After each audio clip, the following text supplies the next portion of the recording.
Chapter 1396. What I mean is what I mean.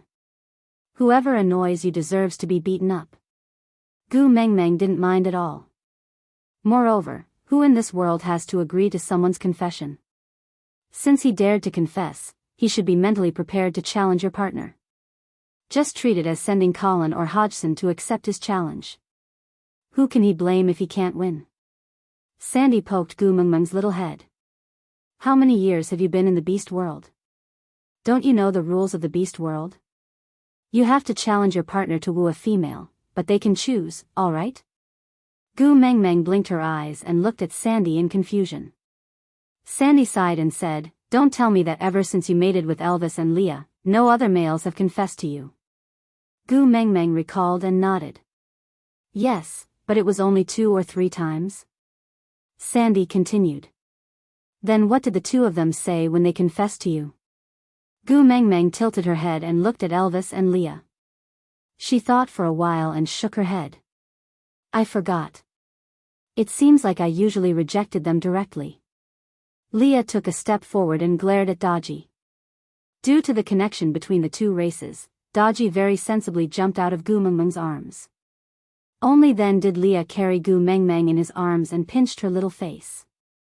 You little heartless one, don't you know how much effort Elvis and I had put into getting rid of your rotten peaches?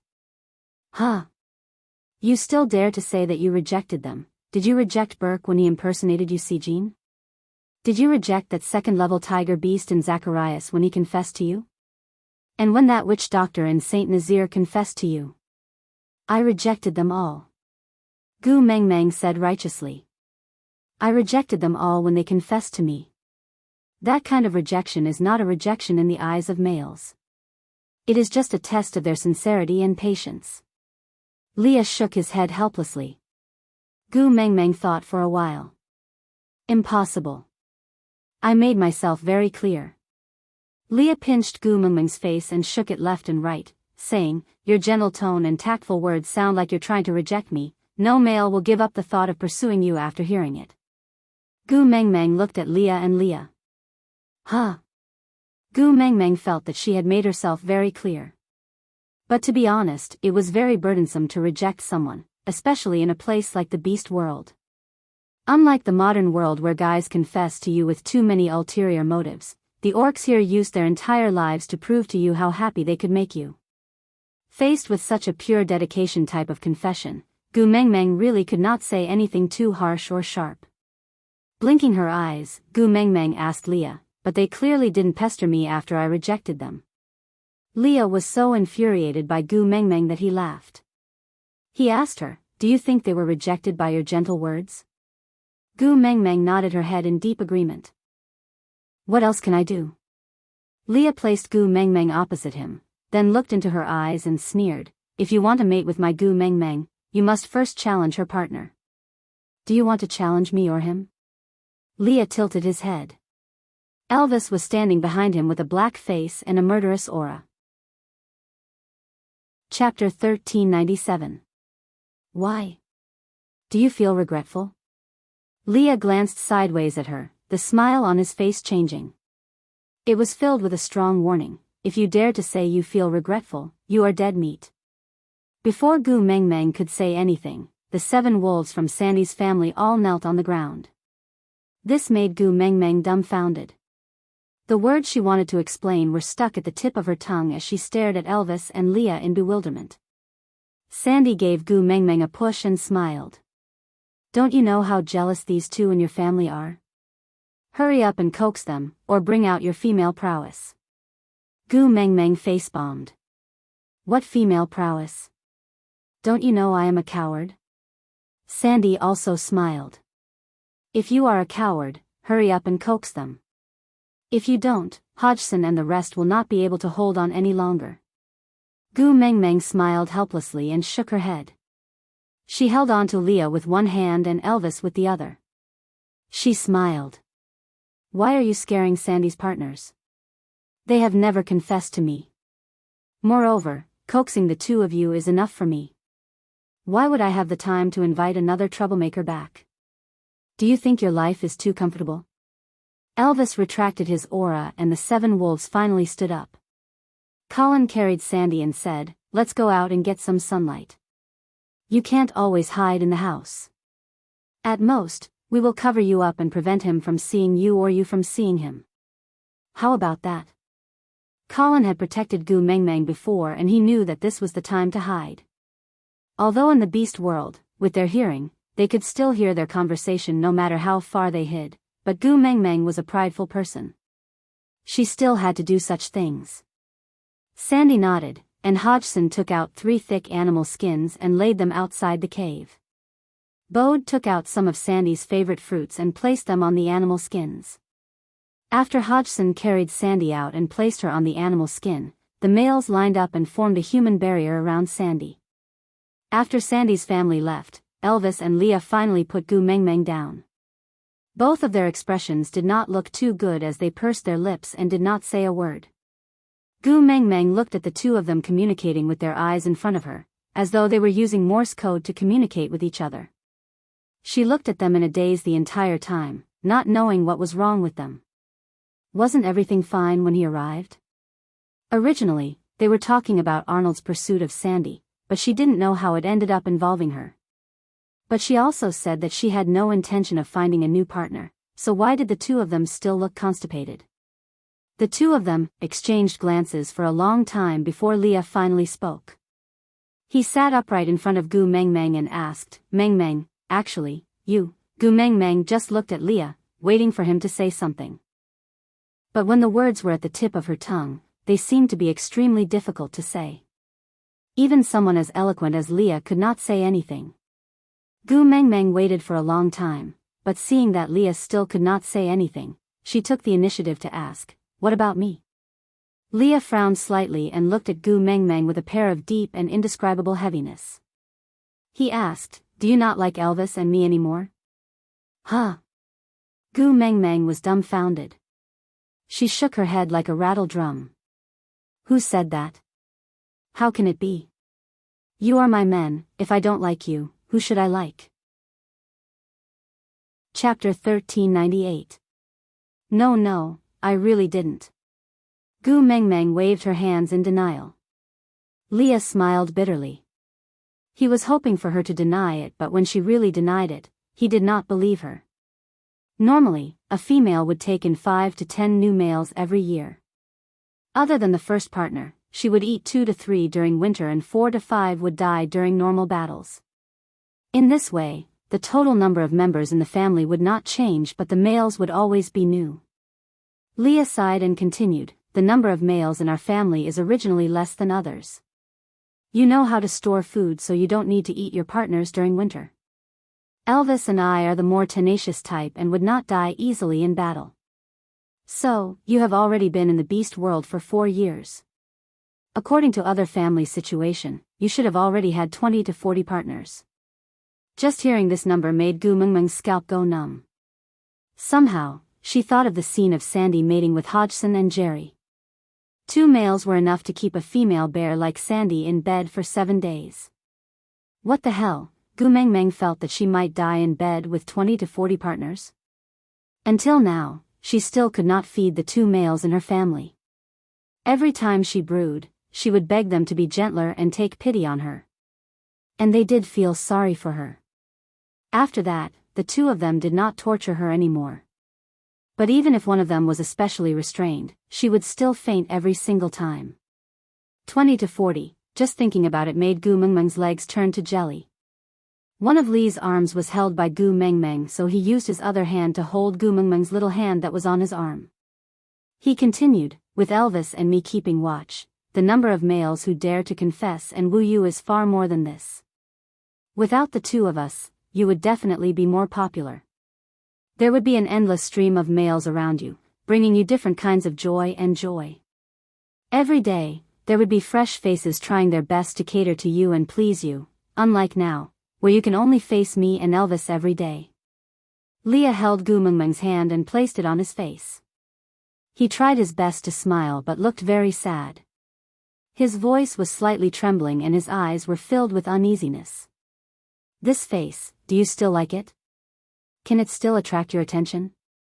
"I like it, of course I like it," Gu Mengmeng answered hurriedly. Did she really not know what had happened to Elvis and Leah? Suddenly, his mood was so low. Could it be that even males were in a bad mood for a few days a month? But, how long has it been since you last blushed when looking at me? Your eyes will no longer reveal that kind of infatuation when you look at me.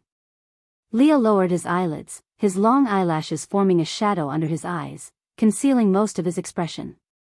Once upon a time, as long as I appeared in the crowd, you would see me at one glance and your eyes would never leave me. But now, I'm always by your side, yet you rarely look at me. That's right, no matter how beautiful a face is, after looking at it for 4 years, one should be tired of it. I'm not like Elvis, your first partner, and the mark is not on your heart. It's also possible that you're sick of me. Chapter 1399. Gu Mengmeng felt wronged. She did not want to find a new partner. Leah held onto her hand, his fingertips trembling.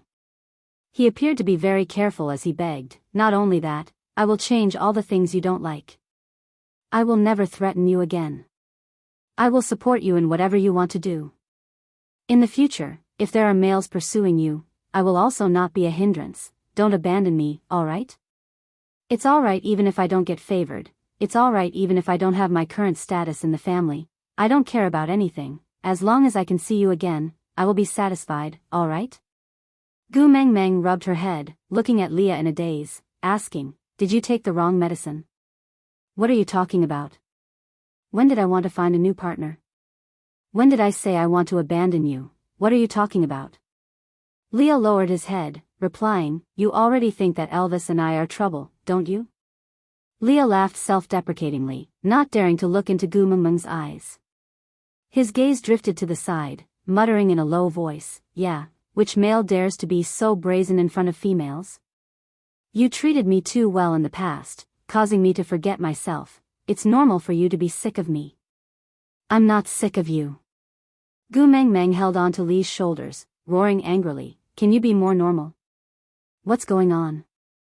Your sudden pretentiousness is making me very confused. You clearly said find another trouble just now. Doesn't that mean that Elvis and I are already trouble in your eyes? Lee's gaze dimmed, obviously hurt. Gu Mengmeng smacked her head, feeling rather speechless. Sighing, she looked at Elvis, asking, you two were making eye contact in front of me just now, and this is the result of your communication?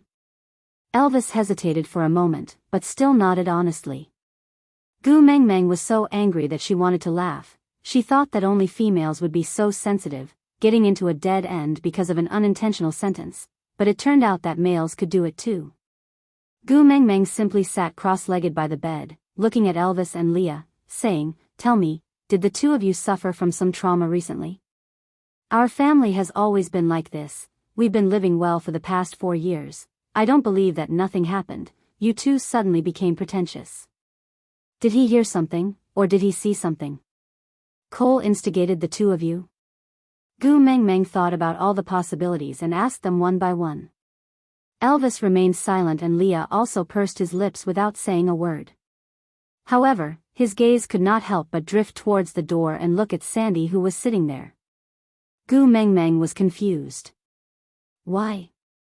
Did Sandy scold you? Leah shook his head and tried to pull Gu Mengmeng's little hand. Seeing that she did not resist, he then pulled her into his arms and hugged her gently.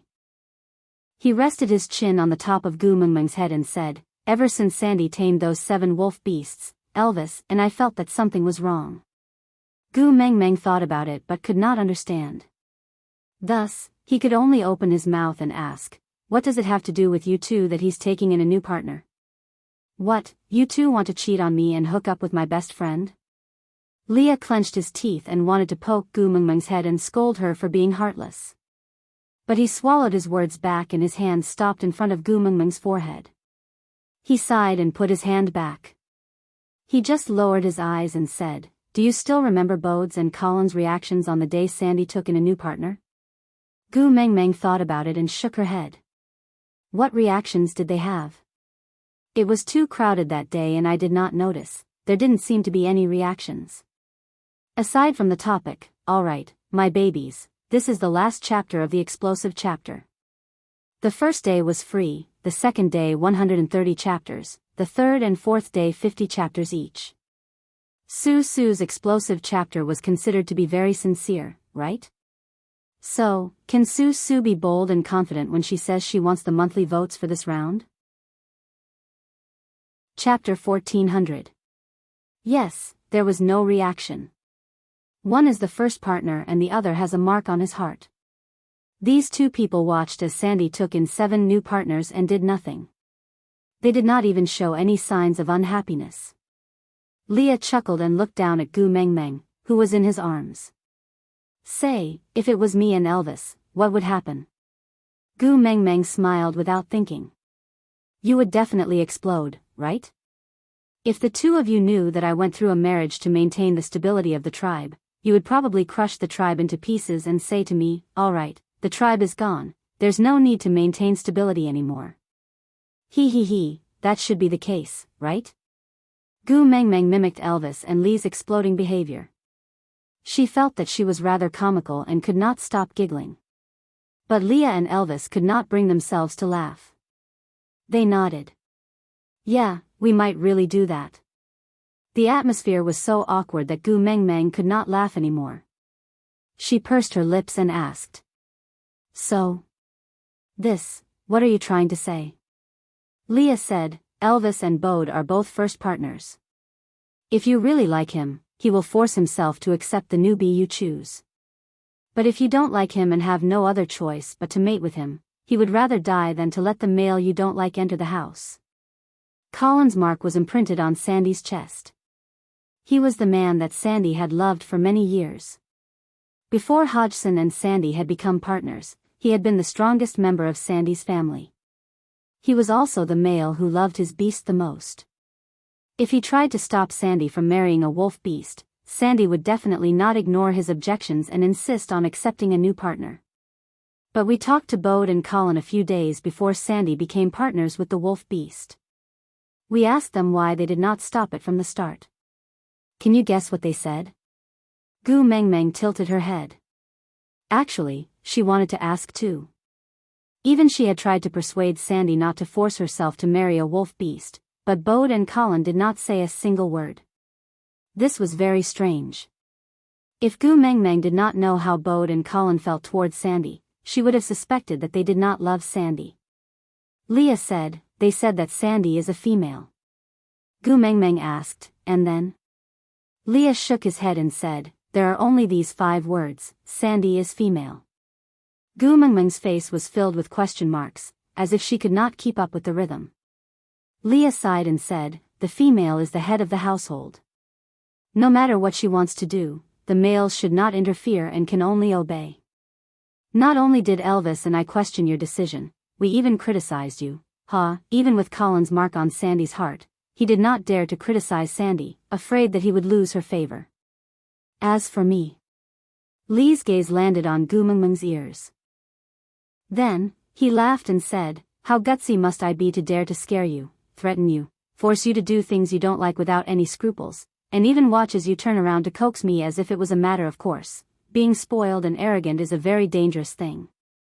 When you like me, you'll naturally do whatever I say. But if one day you're annoyed by me, then tell me, what am I? Gu Mengmeng finally understood. These two suddenly felt a sense of crisis because of Sandy's mating.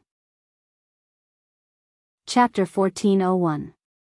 I like how the two of you protect me, control me, consider everything for me and make the most beneficial decision for me. Gu Mengmeng hugged Lee's neck and looked straight into his eyes. She smiled. Other people are other people and we are us. I don't like the idea of men being superior to women and I don't like the idea of women being superior to men. We are husband and wife and have the same status in the family. We have the same right to speak. So if I can be jealous of Miranda and forbid her from getting close to you, why can't you be jealous of other males getting close to me? As for the threats, you're too serious. Even if you say something to scare me sometimes, it's just talk. You've never really done anything to hurt me, right? That's why those threats have no effect on me at all. They can't make me afraid. I'll give in, not because I'm afraid of your threats, but because I know that since you've threatened me, it means that you don't like it. I don't want to make you unhappy, so I'm pretending to be threatened by you. At my place, this is called flirting. It's a form of fun. How did it become a heinous crime that cannot be forgiven by the heavens? Really? Leah didn't seem to believe her. He added on. The males at your place will also threaten females? Gu Mengmeng nodded with a smile. Yeah, they will often say things like, if you dare to give your number to any guy who flirts with you, I will break his leg, or, if you dare to leave me, I will kill you. It's very common. Leah frowned. He hugged Gu Mengmeng tightly. I won't break your leg or kill you. I can't bear to do it. Gu Mengmeng smiled and kissed the side of Li's face. Of course I know you can't bear to do it. The two of you thought I was going to die when I had a nosebleed. You were so nervous, how could you domestic abuse me? The guy who said those words would not really break the girl's legs, nor would he really kill her. They were just using a more violent way to tell the girl that they really mind her giving her number to strangers. They really don't want to hear her break up. Usually, the girl just needs to act cute and say, I know I was wrong. I won't dare to do it again. Then everything will be fine. Who would abandon their partner because of such words? Leah hugged Gu Mengmeng tightly in his arms and said in a deep voice, Mengmeng, I was abandoned by you before, so I know how painful that feeling is. How happy I am with you, how painful it is to leave you. After mating, I'm more than 100 times happier than when I was in a light relationship with you. So, if one day, you're tired of me, Mengmeng, I won't be able to withstand your second abandonment. I really won't be able to endure it. Gu Mengmeng hugged Leah back gently and said, what silly things are you saying? I won't abandon you. Even though you and Elvis always call me a liar, at least I won't go back on my word on this matter. Leah nodded. As long as you don't regret this, everything else doesn't matter. Good for nothing. Gu Mengmeng smiled and shook her head. Then, she pushed Leah away, creating a distance between them. She tilted her head and asked, is it okay now?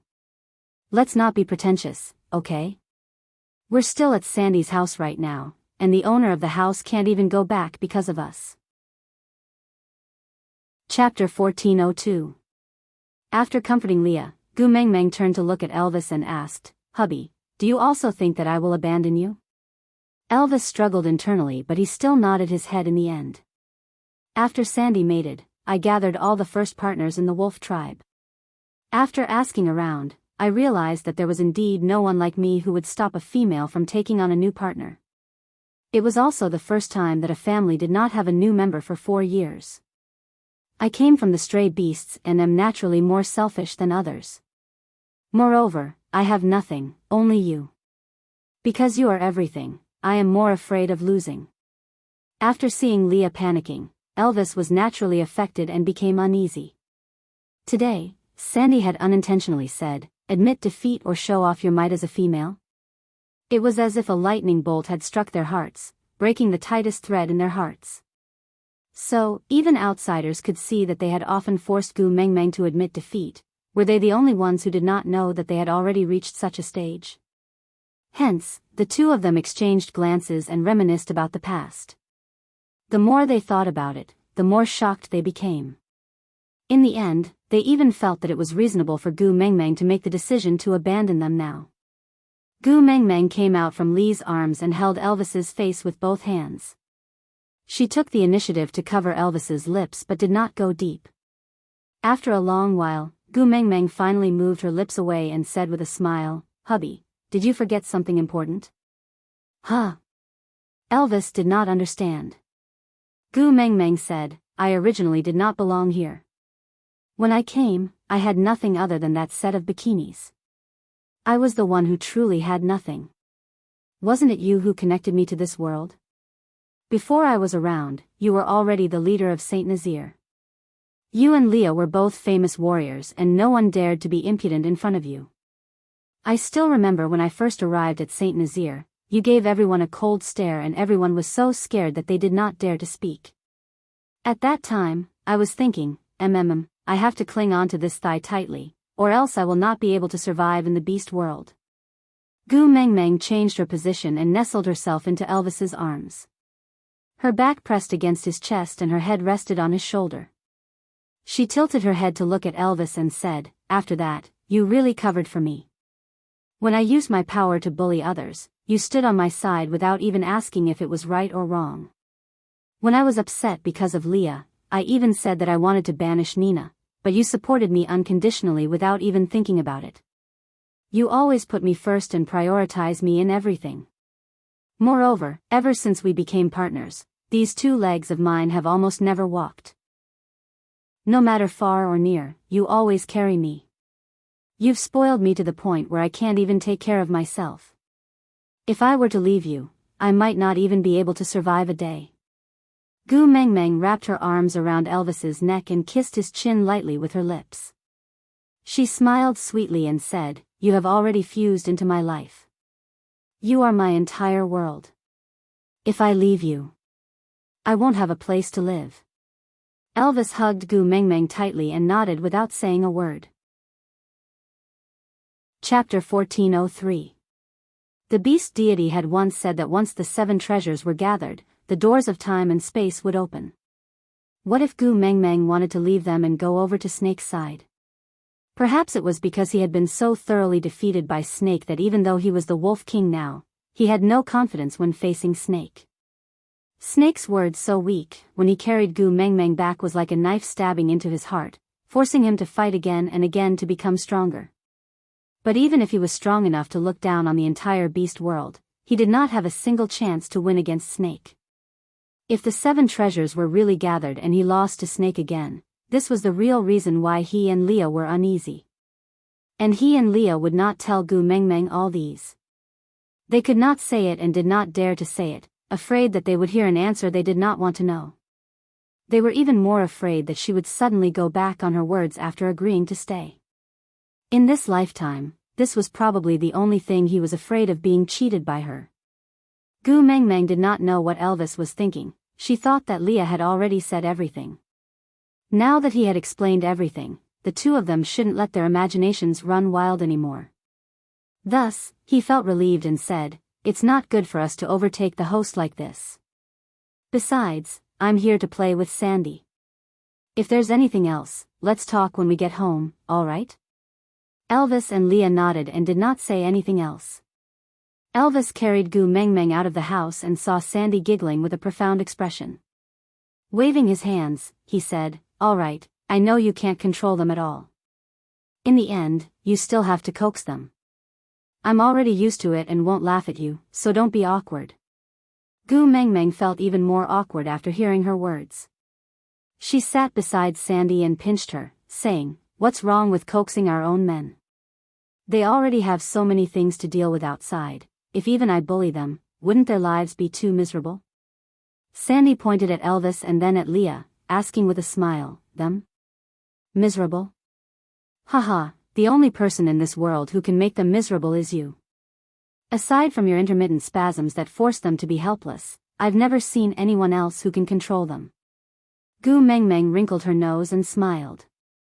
Then, she used her chin to point at Arnold, who was looking at Sandy affectionately. "What about that?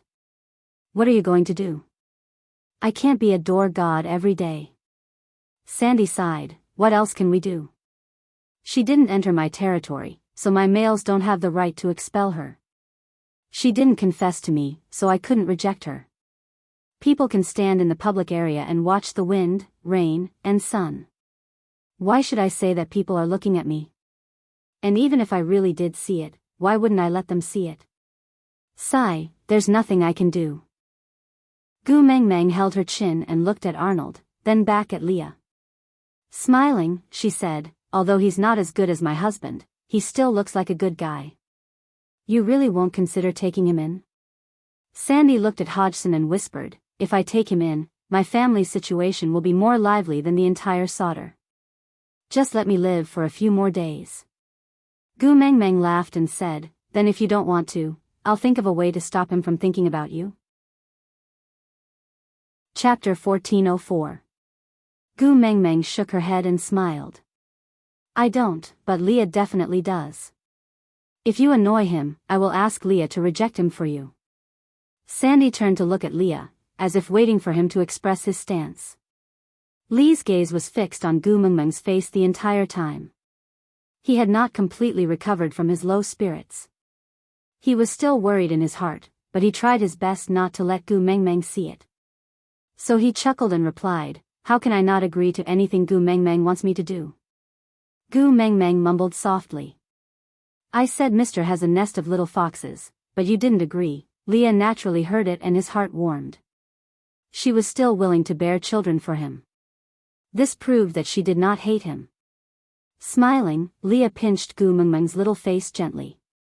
"Aren't we going to the Moda Mountains to retrieve the love of the sky during the dry season? I will accompany you to make foxes when I return. I will not stop until you get pregnant, all right?" Pfft, Gu Mengmeng blushed. "I still want to live for another 2 years. Not stopping until I get pregnant, that's too embarrassing." And Gu Mengmeng did not doubt that she would lose her life before she got pregnant. Just thinking about Lee's piledriver's endurance made her kidneys ache. The beast world did not have any sense of shame about mating. Moreover, after Sandy gave birth and took in so many new partners, she was even more open-minded. She did not feel that there was anything wrong with Gu Mengmeng and Leah discussing having children in front of her. She just tugged at Gu Mengmeng's arm. Does the promise you made to me still count?" "What?" Gu Mengmeng came to Sauter almost every day to talk to Sandy. It was normal for her to forget 1 or 2 things after making so many promises. Sandy glanced at Gu Mengmeng's stomach. "If the little fox you give birth to is a daughter, can you choose one of my sons as your partner? It doesn't matter if it's not the first partner. I just have to take in one." Gu Mengmeng glanced at the 3 little ones who were practicing their fighting techniques with Bode. She smiled. "I can't make the decision on this. You also know that we are particular about the freedom of love. She has to choose her own man. After all, that is her life. However, no matter if it's a boy or a girl, my door will always be open to your family. You're welcome to bring your son here often to cultivate your feelings. But whether it succeeds or not will depend on fate. That's all I need." Sandy smiled in satisfaction. As long as Gu Mengmeng did not object, this matter would be settled. After all, Sandy was still very confident in his own son. However, the 2 females didn't know that the conversation between their best friends was like a monstrous wave in the ears of the 7 wolves and Arnold. "Oh right, are you going to the Moda Mountains during the dry season?" Sandy asked. Gu Mengmeng nodded. "This matter has already been decided. Gregory is staying in Sauter. When the time is right, he will bring me to the Moda Mountains to retrieve the love of the sky. Without that thing, my Lord Fox wouldn't let me get pregnant." Sandy pouted her lips and said with an ugly expression, "Can that birdman be trusted? Previously, he said that he didn't like you and kept looking for trouble with you. TSK, he wouldn't throw you down halfway, would he?" Chapter 1405. "Oh my God, why are you so daring?" Sandy was so shocked that she jumped up, completely forgetting about Arnold. Her eyes reddened in an instant and she glared at Gu Mengmeng as if she was about to cry. She complained, "If anything happens to you, what do you want me to do in the future? I have 11 partners and 3 sons, but you are my only friend. Do you know how important you are to me? You actually dared to fall down without thinking." Gu Mengmeng, sobs. "If anything happens to you, I will never forgive you." Sandy had not cried for a long time. Ever since Oakley had plotted the stray beasts to attack Sauter and 5 of her partners had died that day, Sandy had never cried again. She grew up strong and quickly shouldered Gu Mengmeng's responsibilities as a mother, taking good care of Heda and Jiaoyu. If not for the fact that they did not have any wolf beasts in their family, everyone would have thought that Heda and Jiaoyu were Sandy's sons. And when she heard about Gu Mengmeng's reckless jumping off the cliff, her eyes reddened in an instant. Gu Mengmeng knew that Sandy would definitely turn hostile once she mentioned this matter. Other than Elvis and Leah, only Sandy would dare to scold her over this matter. Gu Mengmeng knew that she was in the wrong and she had always been helpless when it came to Sandy's tears, so she could only carefully and obediently coax her. Good Sandy, don't cry. When you cry, even my heart will tremble. I was wrong, I was really wrong, I will never dare to do it again. Moreover, don't you see that I am standing in front of you in one piece? Not a single strand of hair is missing, really. Sandy wiped away her tears while sobbing. She tugged at Gu Mengmeng's arm and scrutinized her closely. She really wanted to count all her hair to see if she was missing a single strand. Seeing that she was indeed fine, she heaved a sigh of relief. But her heart still had lingering fears and her tears only stopped flowing after a long while. Leah and Elvis looked at Gu Mengmeng's cowardly look in front of Sandy and lowered their heads to chuckle. Originally, they were already feeling troubled over the Moda Mountains incident, but they could not bring themselves to do so in front of Gu Mengmeng. Now that there was Sandy, this troublesome vixen, to teach Gu Mengmeng a lesson, the two of them were happy and at ease. However, Sandy's partners, especially the newly mated 7 wolves, were suffering. This was the first time they had seen Sandy cry. They immediately panicked. They wanted to go up and coax her, but the queen was sitting there, occupying the position, and they couldn't do anything. What's more, the Wolf King had an expression that said, "Whoever dares to come over will be crushed to death." They were really helpless. Bode patted Hodgson's shoulder and said, "Don't panic. At times like this, she has more ways than us." Hodgson smiled awkwardly. He remembered the first day after mating, when a row of new partners thanked the queen for not being male. "Gu Mengmeng, tell me, will you still dare to be rash in the future?" Sandy's nose was red as she asked Gu Mengmeng while sniffling. Gu Mengmeng hurriedly shook her head and held Sandy's chubby little hands with both hands. I won't dare to do it again. Aren't you afraid that your golden beans will drown me? Let me tell you, if anything happens to you, I won't live anymore. I won't let you off even if I become a ghost. Sandy threatened. Chapter 1406.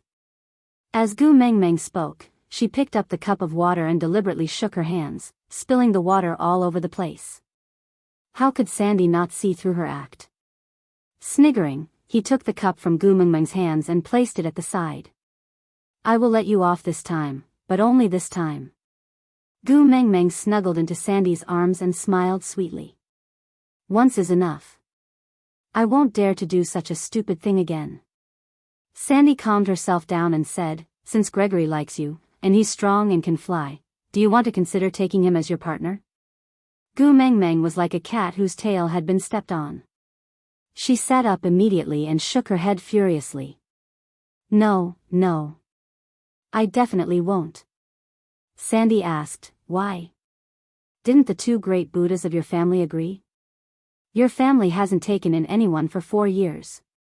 You are such an outstanding female, you should contribute to the beast world and pass down your outstanding genes, right?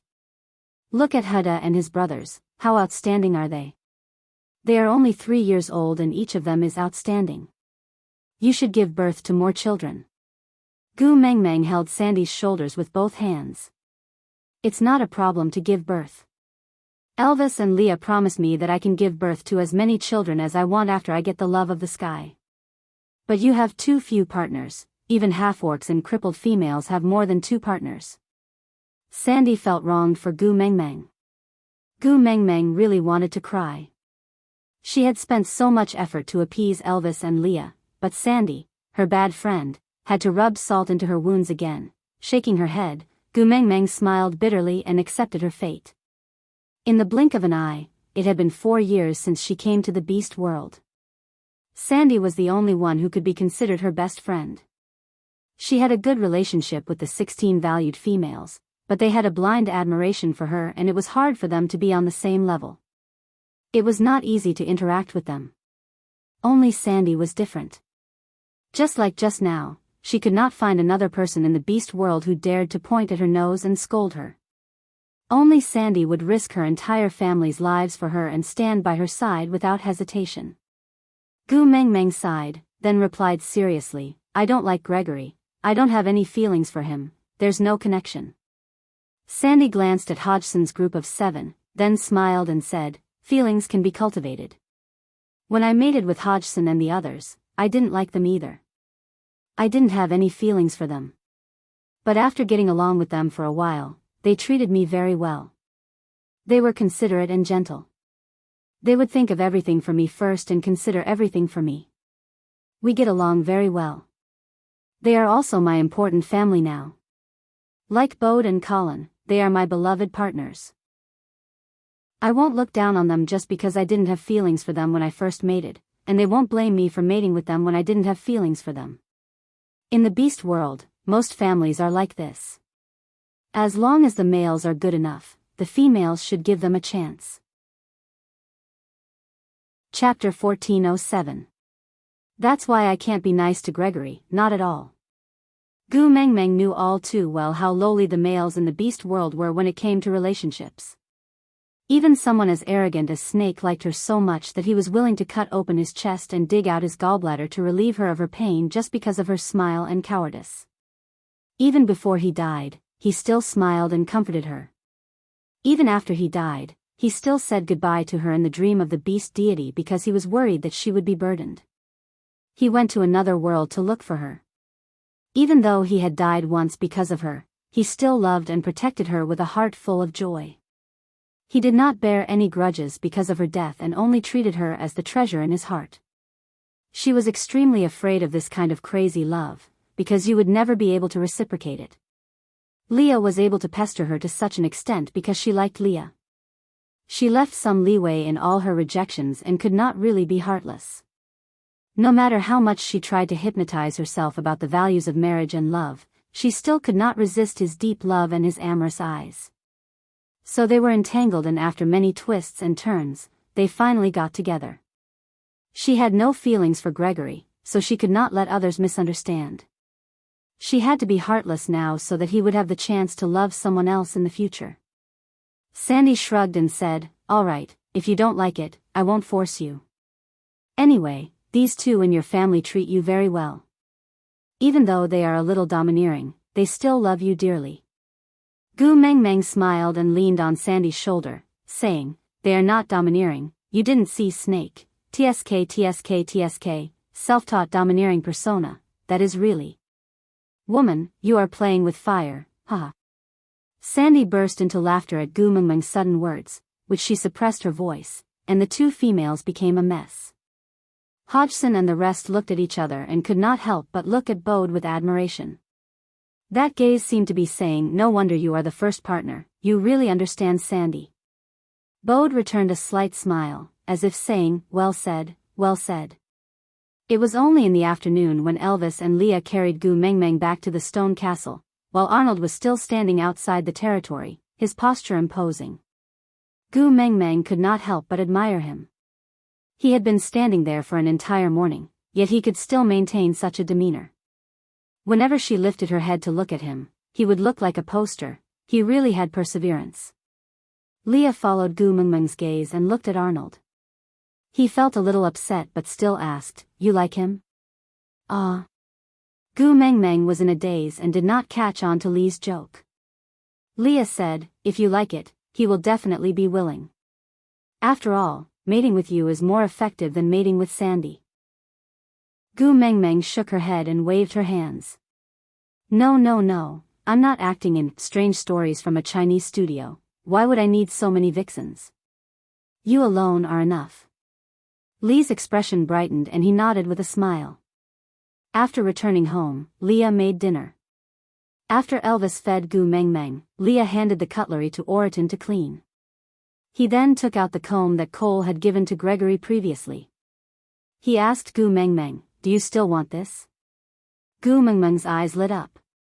Gu Mengmeng had long forgotten about the comb and was rather surprised to see Leah take it out. It's still here, I thought I had thrown it away long ago."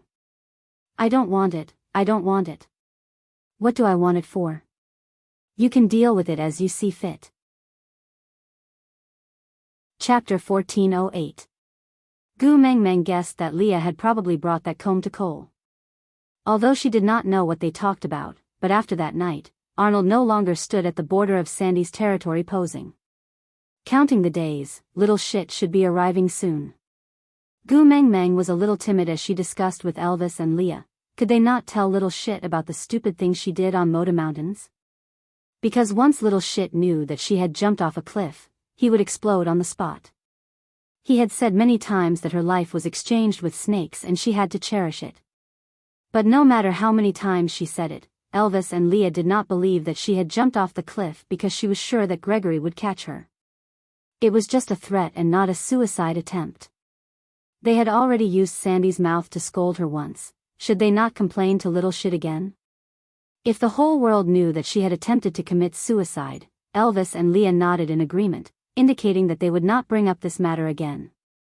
But no matter how much Gu Meng Meng planned, she forgot about Sandy. At the entrance of Sauter, little shit met Sandy's family, who was being carried by Colin to the forest to watch Bode lead Joseph and his brothers in actual combat training. Originally, Wabi did not have any feelings for Sandy.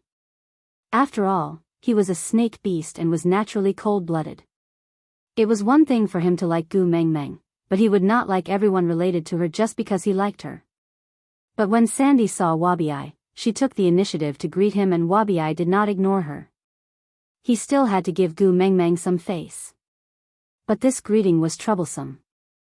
Sandy told Wabi everything about Gu Meng Meng jumping off the cliff on Moda Mountains. As expected, Wabi was infuriated on the spot. He flew straight into Sauter and without a second word, he went up to the roof of the stone castle and directly attacked Gregory. Gregory had lived on Moda Mountains for many years and was naturally sensitive to danger. So when Wabi charged in with a strong murderous intent, before Gregory could react, he had already spread his wings and flew high into the sky. But Wabi was after all 2 levels higher than him, so even though Gregory managed to avoid being hit in his vital organs, his ankle was still hooked by Wabi's venomous fangs. After flying for a short while, he fell straight down in front of Gu Meng Meng. Gu Meng Meng stared blankly at this scene, not knowing how to react. How should she put it? When little shit came in, she wanted to greet him, but before she could even smile and wave, Wabi had already bitten Gregory.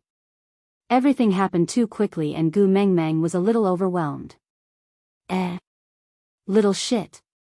Gu Meng Meng did not manage to stop the first move in time, but she saw Wabi's eyes turning red, as if he would not stop until he had skinned Gregory alive. Gu Meng Meng could only stand in front of Gregory and hug him. Calm down, calm down. What's wrong with you? Did he offend you? Wabi's eyes narrowed into slits as he stared at Gu Meng Meng with a sinister expression. He said her name word by word, as if he was a messenger from hell demanding for her life. Gu Meng Meng. What? Gu Meng Meng looked at Wabi in shock. She had known him for almost 3 years, right? She had never seen him so angry before. Even though he could not defeat her, Gu Meng Meng still smiled timidly. Little shit, why are you calling me by my full name like a gangster demanding a debt? What's wrong with you? Aside from the topic. Chapter 1409. You have guts. Wabi was infuriated and his entire body was emitting black smoke. He really wanted to kill Gregory, but Gu Meng Meng clearly wanted to protect him. He wanted to give Gu Meng Meng a good beating, but even though he knew he was no match for her, he couldn't do anything to her slender arms and legs. He spun around on the spot and his gaze landed on Elvis. Little wolf pup, come out and fight. Wasn't Elvis also suppressing a bellyful of frustration? Being singled out, he chuckled. I'll be happy to keep you company. With that, Elvis and Wabi left together. Gu Meng Meng face-bombed. The last time these 2 rascals were like this was when Wabi was scolding Elvis before they went to the Mecca Desert. Now they were doing it again, although she was stunned when she saw Wabi attack Gregory. Now that she thought about it again, how could she not understand? He probably knew about her jumping off the cliff on the Moda Mountains and couldn't bear to blame her, so he pushed all the blame to Gregory. Sigh, her momentary recklessness had caused someone else to pay the bill. Gu Meng Meng felt guilty. Let him take a look. Don't let little shit really poison him to death. Gu Meng Meng shook her head in exasperation. She wanted to help Gregory up, but hesitated and took a step back, handing Gregory over to Leah. Leah was pleased by Gu Mengmeng's action of avoiding suspicion. Although he had allowed Gregory to like Gu Mengmeng, it didn't mean he was willing for Gu Mengmeng's family to have another male. Moreover, one whose looks could threaten his and could fly, Leah helped Gregory up, but didn't bring him into the stone castle. Instead, he placed him at the edge of the outer wall and let him lie down. Then, he checked his ankle. A large chunk of his flesh had been scraped off by Wabiai's teeth, revealing his white bones. The surrounding flesh had turned black, and a blackness spread along his ankle like a spider web. Leah clicked his tongue. This Wabiai must be really furious, right? This poison is too ruthless. Is there no hope? Gu Mengmeng was a little worried. It was not a big deal for a few males to die in the beast world, but Gu Mengmeng still felt uncomfortable that she had died so mysteriously. Leah was unwilling to let Gu Mengmeng take the blame for another person's death. Snake was already on her mind. He would not let another Gregory become the person in her nightmares. Hence, he sighed and said, "Count himself lucky, I happen to have a medicine that can cure this poison." Gu Mengmeng's heart sank. With that, Leah returned to the house and brought out a small beast skin bag. Opening it, there were 2 pieces of snake scales inside. He scraped the snake scales with his fingernails and smeared the powder on Gregory's wound. After a short while, the black color that spread like a spider's web gradually faded away. Then, the black color on the wound gradually faded away as well. The poison was neutralized, but the rotten flesh could not be recovered. Leah could only use his fingernails to cut off the rotten flesh. He only stopped when fresh blood flowed out. Gu Mengmeng watched the entire process and felt a little guilty. She shook her head helplessly and said, "This little shit is too rash." He didn't say anything and just came up to hit me. Leah tilted his head and looked at Gu Mengmeng. After a long while, he asked, "Your heart aches?" Chapter 14:10. He deserved to die because he was not as skilled.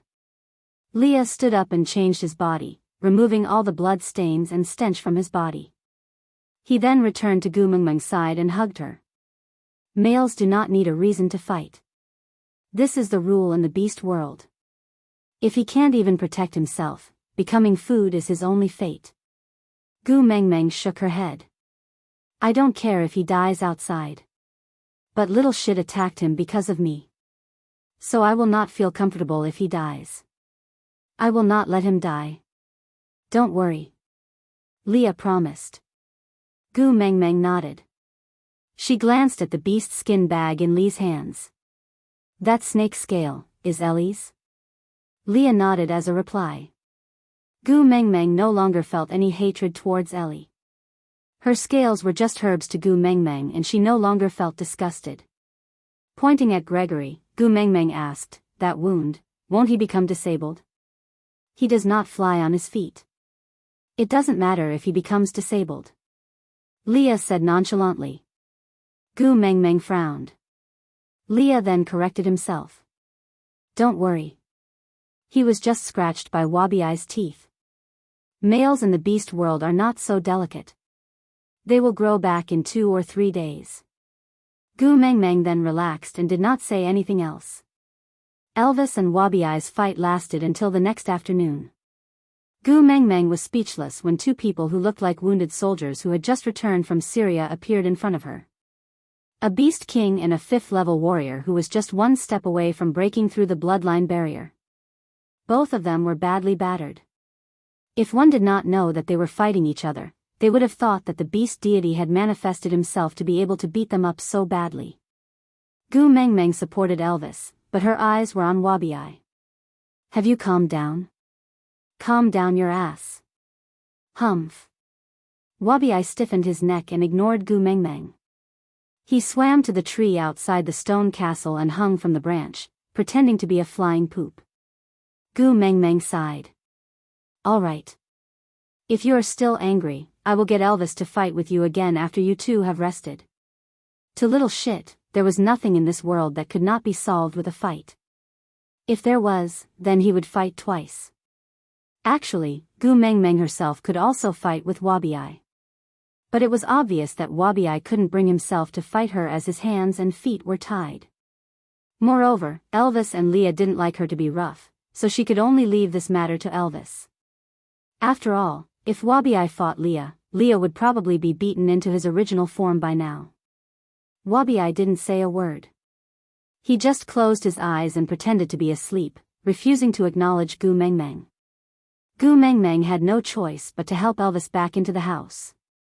As she cleaned his wounds, she asked, "You are a beast king, how did you get injured by Wabi to this extent?" Elvis chuckled. "We're just venting our emotions, we're not really going to take his life. We can't possibly use our beast pressure to kill him, right? Besides, if I didn't let him hit me twice, would he be able to swallow his anger?" Gu Mengmeng frowned as she carefully cleaned Elvis's wounds, muttering, "All of you are so hot-tempered." Chapter 14:11. How can I ignore it? What if it gets inflamed?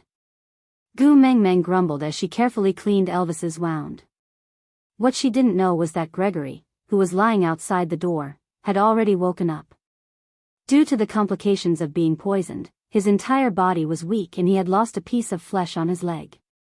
It wasn't fatal, but it was still quite painful. Unfortunately, he didn't receive a caring look from Gu Mengmeng.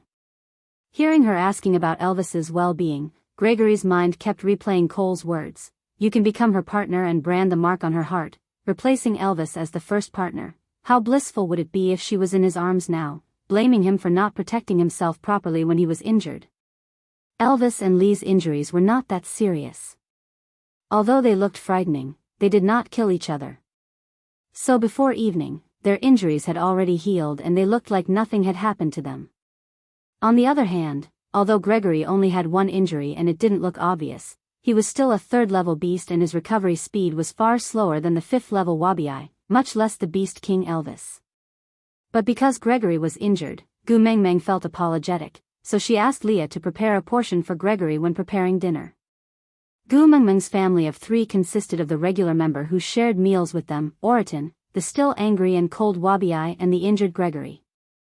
Gu Mengmeng sat at the table and used her chopsticks to poke at the meat in her bowl. Looking at the unhappy Wabi, she thought for a moment and coaxed him. Little shit, do you want to be the Beast King? I can help you snatch the soul of the forest from Cole.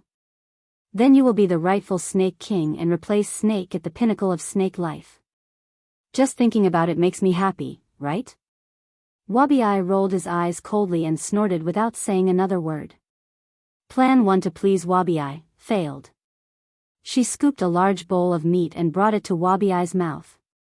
Lee's culinary skills have improved quite a bit recently. Try it, he added an unknown fruit into this meat. It's very delicious. Wabi nodded. Wabi nodded.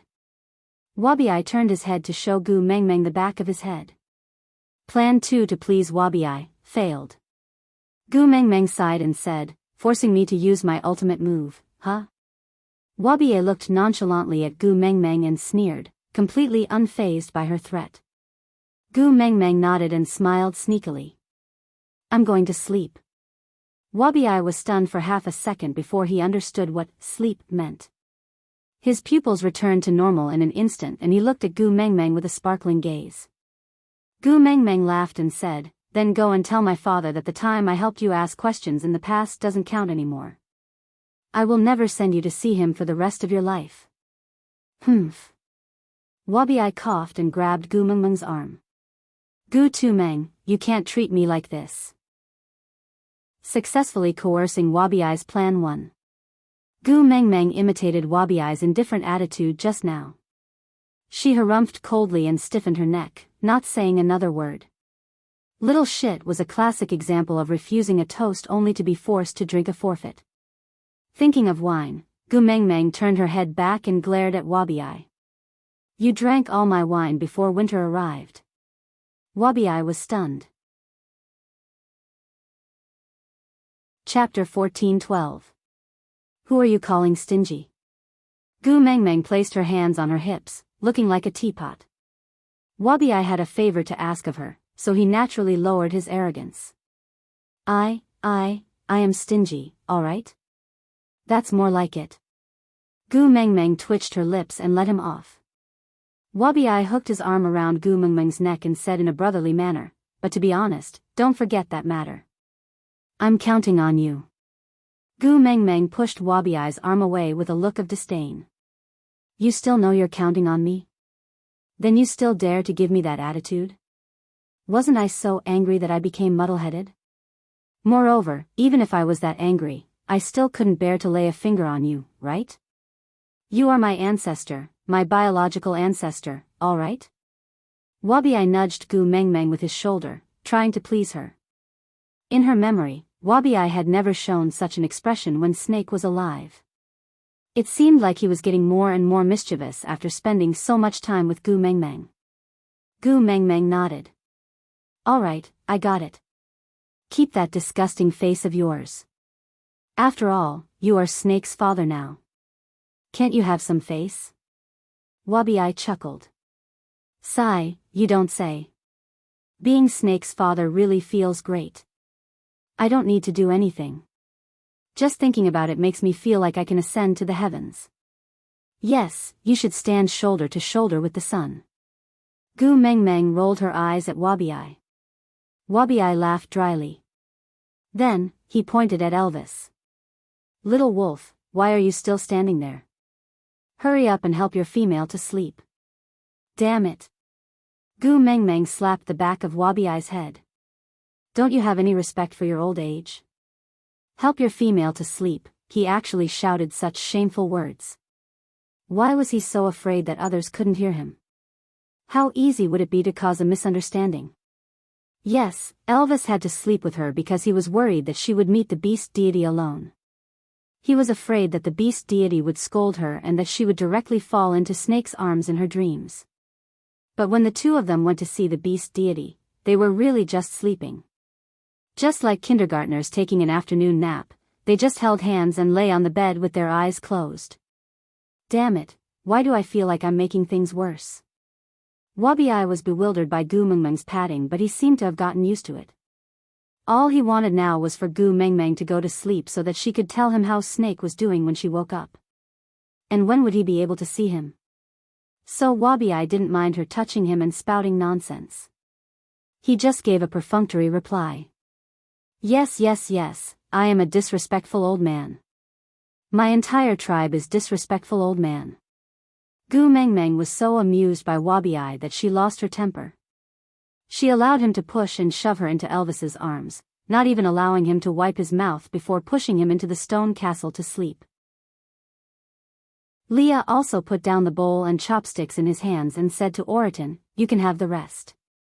Wash the bowls after you finish eating." Oriton lowered his head gloomily. Gu Mengmeng went to sleep again. That meant that Leah wouldn't be cooking for the next 4 to 5 days. Gregory, who had been left out in the cold and almost forgotten, watched the scene unfold before him with envy. Chapter 14-13. Once she obtained the love of the sky and bought 5 females to send to the Moda Mountains to repay his favor, he would have to leave her, right? Looking at Oriton, who was eating his meal in a melancholy manner, Gregory felt that he was very annoying for some reason. Without saying a word, he flew off. Back in the room, Wabi-Ai entered the stone castle as though he was in his own home. In a place like the beast world where power was the most important, someone with Wabi-Ai's insane level of power had no concept of territory. After all, the only person stronger than him in the past 800 years was Snake, and Snake was the Snake King.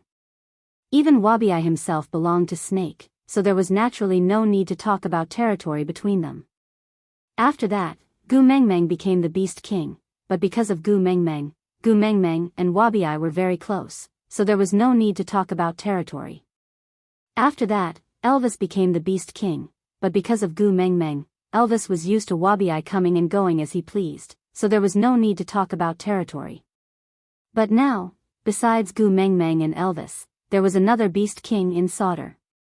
So before Gu Mengmeng slept, she couldn't help but worry.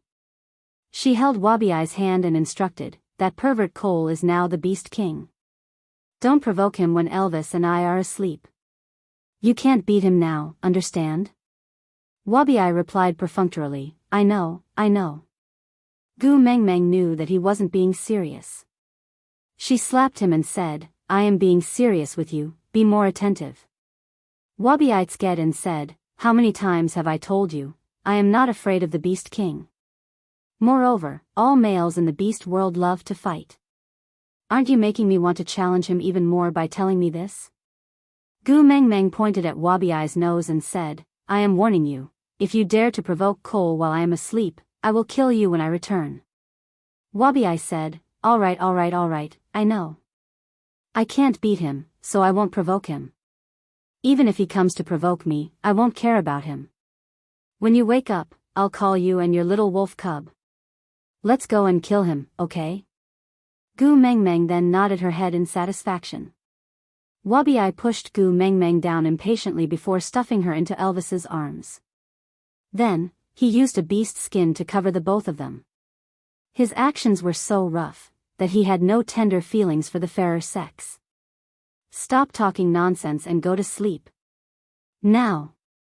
Leah sat by the bed and pulled down the beast skin, revealing Gu Mengmeng's little face. He smiled helplessly and said, all right, go to sleep. I'll watch over you. Gu Mengmeng nodded, then slowly closed her eyes. Seeing that Gu Mengmeng's breathing had evened out, Leah turned to look at Wabi-Ai. While Xiao Meng is asleep, help me with something. What? Wabi-Ai asked. Leah smiled. Fight with me.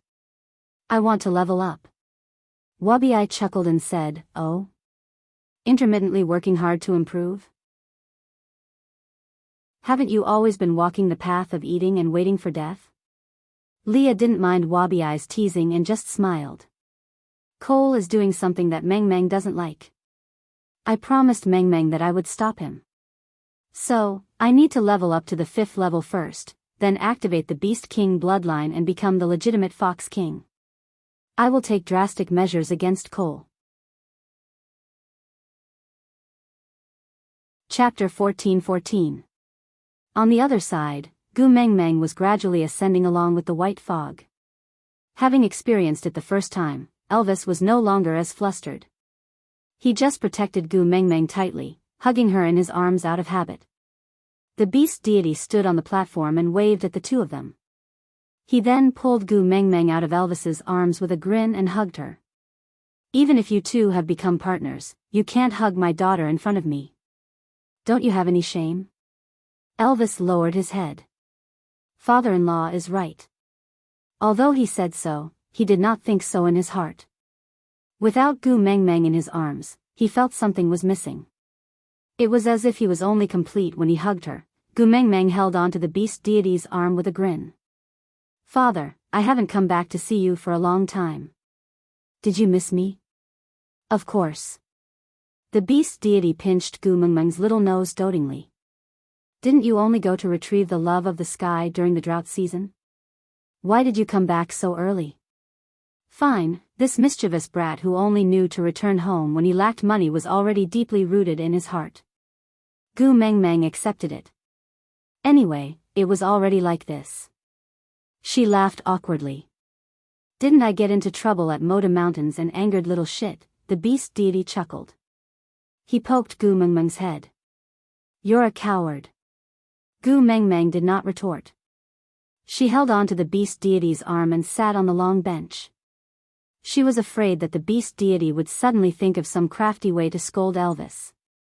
She said anxiously, Father, hurry up and start. I will accompany you to watch television. All right. The beast deity turned back to glance at Elvis. His gaze was saying, my daughter is so popular. You scum, you had better be tensed up. If you don't treat my daughter better, I will replace you anytime. Gu Mengmeng did not notice the look the beast deity was giving Elvis. She just smiled and urged the beast deity to start watching television. The beast deity waved his hand. The screen that resembled a home theater appeared before their eyes. The location was the female toilet of S University. The scene was the previous time when Snake hugged Gu Mengmeng, who was secretly crying in the toilet, and questioned the girls who were talking about her behind her back. The girls slid away from Snake while sticking to the wall. Snake really minded that his hands would touch any other females other than Gu Mengmeng. Otherwise, he would have crushed them to death on the spot. Talking behind his Tuming's back. You probably don't even want your tongue anymore. Snakel's face was extremely gloomy. Today was really not a good day to come to school. Tumeng had just been made to cry by that jerk, and now she had to hear those girls ridiculing her behind her back. I can't stand it. I can't stand it anymore. How could his precious treasure be trampled upon like this? Snakel whipped out his cell phone and sent a message to the principal, asking him to retrieve the surveillance footage from the corridor outside the female toilet and take screenshots of the faces of the 3 girls who had just walked out. He would then send them along with their admission information to his secretary. The headmaster did not dare to be negligent, so he did as he was told. But Snake was not in the mood for class anymore. He pulled Gu Mengmeng's hand and said, "Let's go home. But we still have lessons in the afternoon." Gu Mengmeng was worried about her school credits. Her results were already not good. If she were to miss school, how could she graduate? Chapter 14-15. Gu Mengmeng hesitated for a moment, then pulled Snake and asked, "Can I not go back today?" Snake looked at Gu Mengmeng and asked gently, "If you don't go home, where do you want to go?" Gu Mengmeng lowered her head and said, "I want to go back to the hostel for a night, no." Snake frowned and said, "It's not convenient for me to stay in the female hostel." Gu Mengmeng was stunned for 2 seconds, then she shook her head and said, "What I mean is, I want to go back to my previous hostel and squeeze in with Bailan for a night." Snake's face darkened and he pinched Gu Mengmeng's chin. Looking at her red and swollen eyes, he said unhappily, "You mean you want to abandon me and sleep with someone else?" Why did that sound so weird? Bailan is a girl. Gu Mengmeng mumbled softly. Snake's face was still cold as he narrowed his eyes and said, "So a girl can hug my woman as she pleases?" Gu Mengmeng choked. Her relationship with Bailan was very good, but they were innocent all right? Why did those words sound so different when they came out of Snake's mouth? I just feel bad today and want to talk to Bailan about it." Snake pulled Gu Mengmeng back into his arms and said, "You have something on your mind but don't want to tell me, but to tell someone else?" Gu Mengmeng, whose girlfriend are you? Gu Mengmeng's face heated up from Snake's question. She lowered her head and said softly, "Not everything on one's mind is suitable to be discussed with one's boyfriend, Snake lifted Gu Mengmeng's chin and forced her to look up at him and asked, "Why?" Gu Mengmeng pursed her lips and answered, "A girl's mind is very complicated and delicate.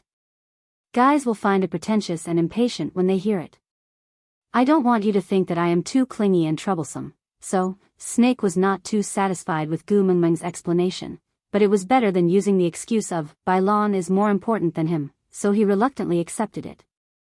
Kissing Gu Mengmeng's little mouth, Snake then said, "Tumeng, stop provoking my jealousy, alright?"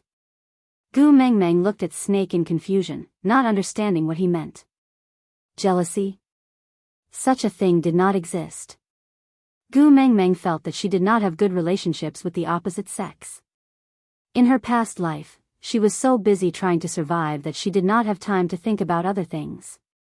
The only time she had anything to do with it was when she had given Zhang Jinqing a love letter, but it was intercepted by Snake halfway.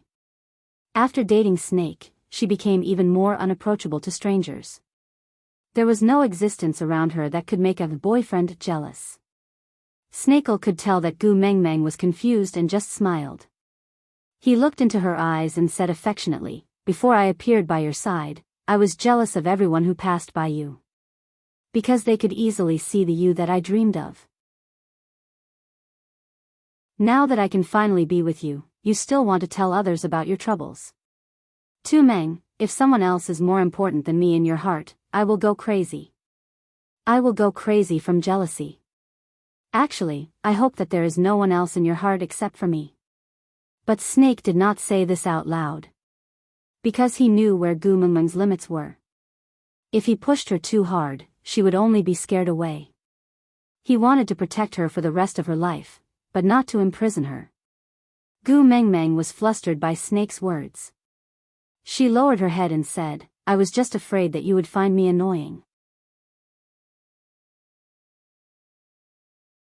Chapter 14:16. I have already missed out on the past 18 years with you and I can't make up for that. So Gu Meng, don't let me lose even more. To me, you are too precious, more precious than you can imagine. Snake kissed the top of Gu Mengmeng's head and sighed heavily. I can't be without you, not even for a second. If you must return to the hostel, then give me 3 days and I will get the school to clear out a building for me to stay with you. But if you want to leave me and go to someone else's bed, this is definitely not possible. Don't mention it again, don't even think about it. I don't want to go to someone else's bed. Look at what you're saying. Gu Mengmeng swore to the heavens. She and Lan were really pure, but why did it sound so awkward coming from Snake's mouth? Snake smiled and walked out of the female toilet with Gu Mengmeng in his arms. The other students had already gone to class and there was no one else in the corridor other than the two of them. Snake hugged Gu Mengmeng as he walked and said, You don't want to go to someone else's bed. You only want to go to my bed? All right, you said it, don't go back on your words, understand? I didn't mean it that way. Gu Mengmeng hurriedly retorted. Yes, they were now in a relationship. Since he used the excuse of being a pet dog to stay on her bed every day, they did sleep together every night. But in all honesty, the two of them were really just sleeping on the same bed, and there was not the slightest bit of inappropriate behavior. But what, only want to go to my bed? Why did everything Snake said today make her feel awkward? Snake's gaze froze and he narrowed his eyes. You didn't mean it that way? Then what do you mean? You don't want to go to my bed, or you don't just want to go to my bed? Pfft, Gu Mengmeng spat at Snake. Can't I sleep on my own bed? Why must I sleep on someone else's bed? Upon hearing this answer, Snake smiled and nodded, saying, You have quite a strong sense of territory. All right, I'll do as you say. You can sleep on your own bed. I don't recognize beds, I only recognize you. As long as you are on my bed, I'm fine with any bed. But I have to correct something. I am not someone else, I am yours. Gu Mengmeng's face was extremely red. She quickened her steps and scolded, Shameless. Snake's legs were much longer than Gu Mengmeng's. Gu Mengmeng had already started to jog, but Snake was still walking leisurely. He did not mind her scolding him and just smiled. It's enough for me to have you. Why do I still need my face? It was only noon when the two of them drove back to the villa. When she went to school in the morning, she was called out by her jerk father after just one lesson. Then, she stayed in the toilet for half a day, listening to her classmates ridiculing her behind her back. Then, she was teased by Snakel before she came back. Gu Mengmeng thought, his university tuition seemed to have been paid for in vain. Damn it, I received the money, but I didn't get the knowledge that I was supposed to give. It felt like I was shopping on Taobao and the other party had received payment for the goods, but the goods were fake.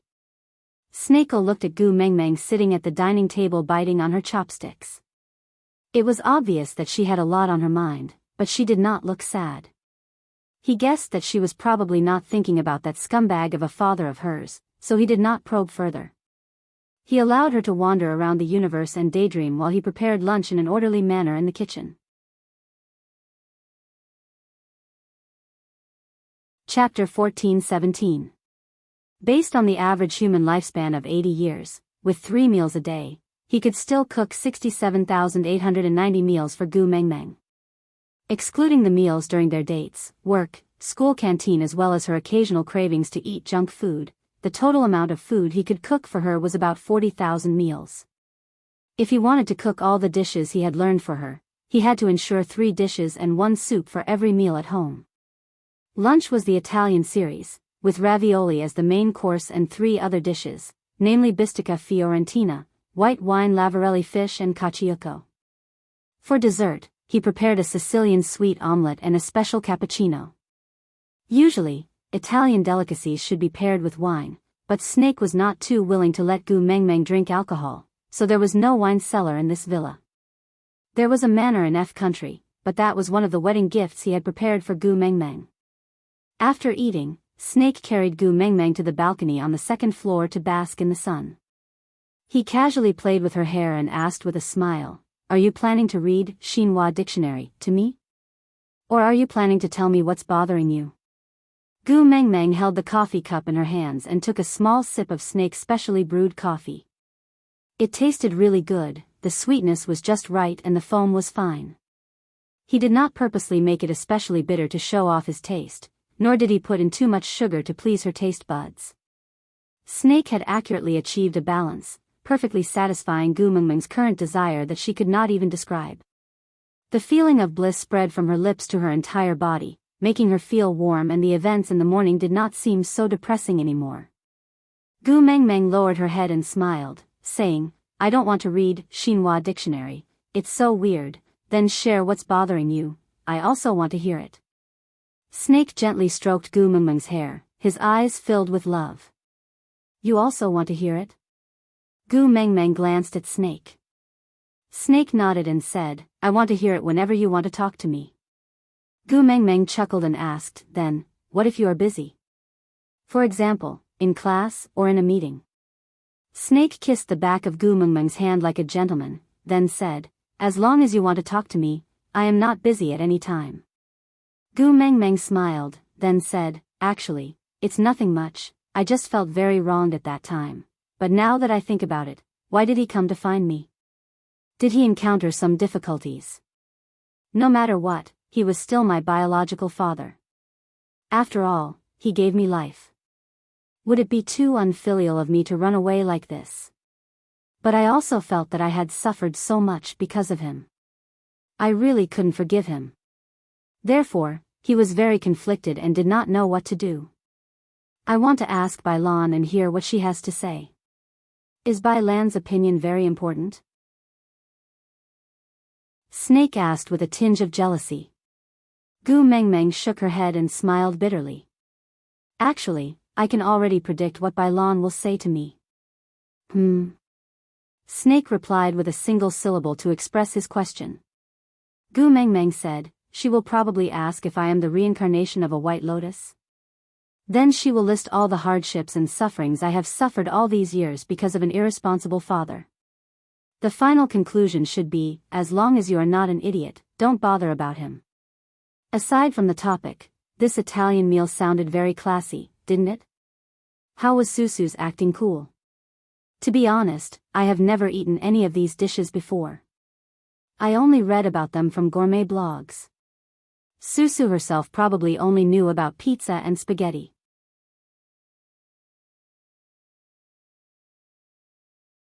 Chapter 14:18. Snake smiled. According to Gu Mengmeng's memory, Snake felt that Gu Mengmeng's analysis was correct.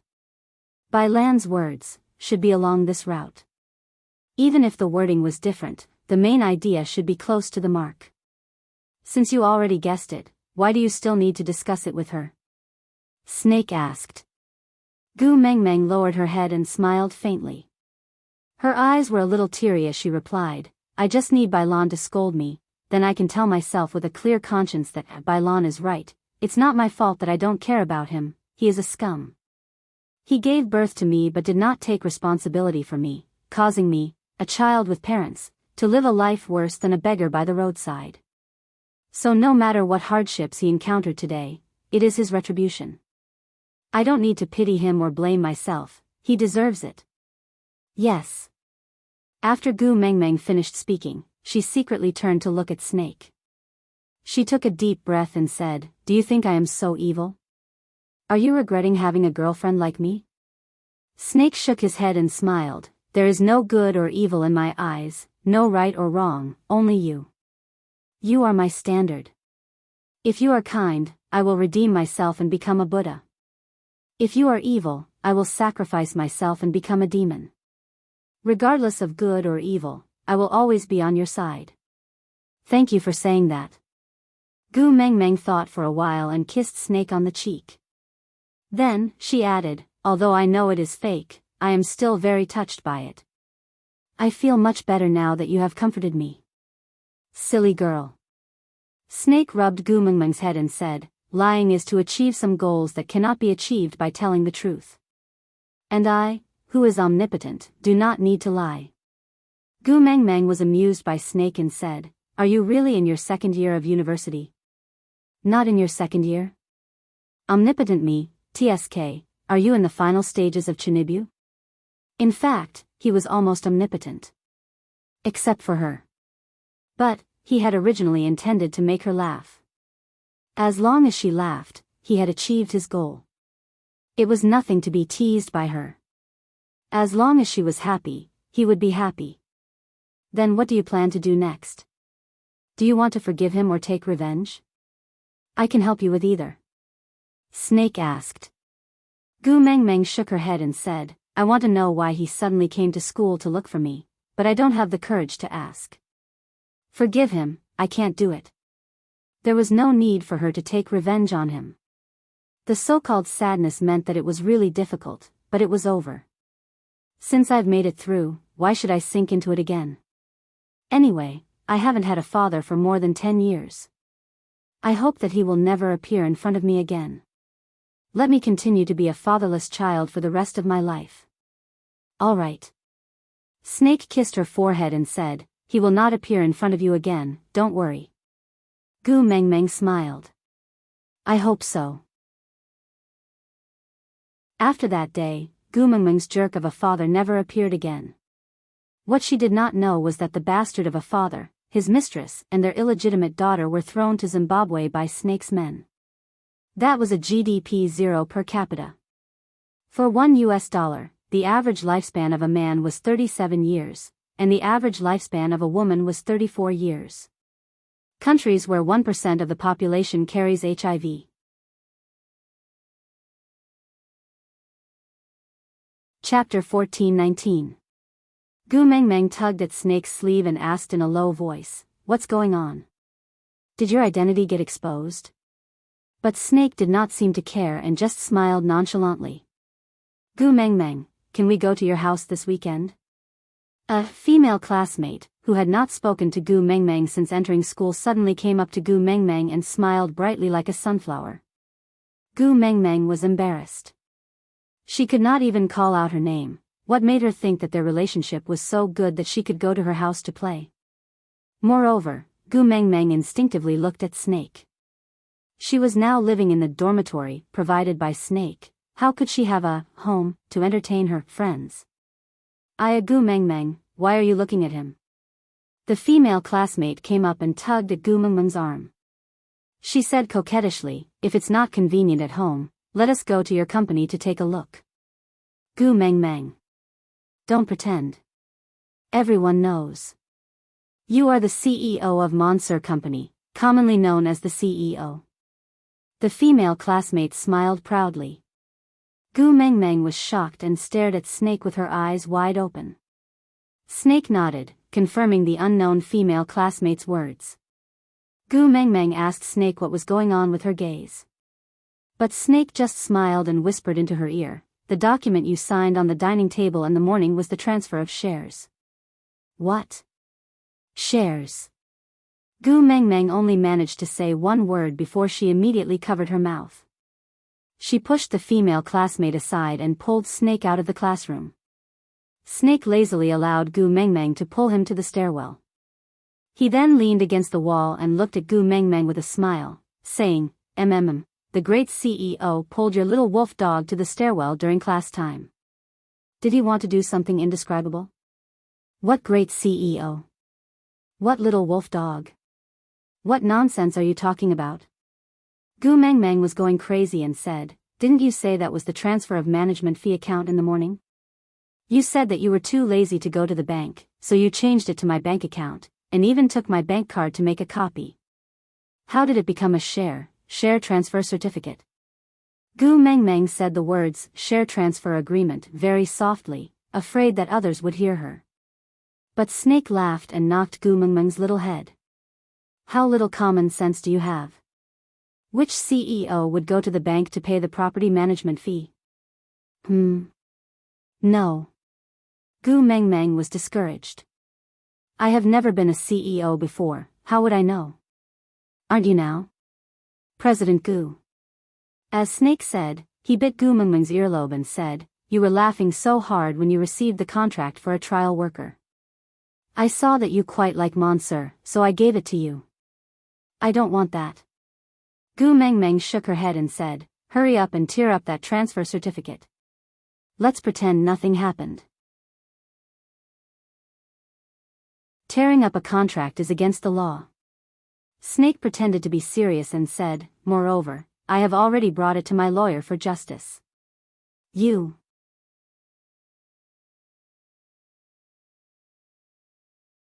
Chapter 14:20. Gu Mengmeng took out her phone in a daze and entered the bank app to check her balance. Oh my, so many zeros, making Gu Mengmeng dizzy. She couldn't even count them clearly. Snake turned off her phone and smiled. "Don't count, it's just a string of numbers. You just need to know that you can buy whatever you want now that you have money." Gu Mengmeng was stunned for a moment before she suddenly looked up and smiled brightly. "So you can't use the 7 to 9 clause to threaten me anymore? I can pay you 300,000 for breaching the contract, right?" Snake raised his eyebrows. "Now that you have money, the first thing you want to do is to dump me? Let me remind you, I'm worth more than those numbers in your bank account." Gu Mengmeng just grinned foolishly and said, "That's different. Tell me, can I dump 300,000 from you for breaching the contract and become a free person?" Snake smiled helplessly and nodded. Gu Mengmeng raised her hand happily. "Ye free." Snakel really loved Gu Mengmeng's naive look. All he did was hand over a year's worth of annual salary, and she was so happy that she looked like a fool. Freedom. With just this bit of money, he would make her pay in less than 3 minutes. As long as he didn't want to let go, she couldn't buy her freedom even if she had the world's wealth. Moreover, she only had a few tens of millions in her hands. Gu Mengmeng laughed for a long time before taking 2 deep breaths. "All right, let's forget about it. I don't know how to manage a business. If such a big company is handed over to me, it will definitely go bankrupt. If we can't tear up the contract, let's get it back to the notary. You have the courage to make fun of the nobles, but I don't have the courage to be a Bao-Si. It's alright if you don't know how to manage, you can hire me." Snake hugged Gu Mengmeng's shoulders. "I'm very cheap. Not only do I not need you to pay me, I can even provide for your food and lodging, make you happy and warm your bed. You're getting more and more indecent." Gu Mengmeng elbowed Snake. "Stop fooling around. I really can't accept this kind of gift. It's too burdensome." "Silly." Snake kissed Gu Mengmeng's little head. "What's there to be burdensome about? What is yours and what is mine is ours, and what is ours is yours. It's just a small business. Isn't it the same no matter whose name it is? As long as you don't fly me, I don't care about anything else.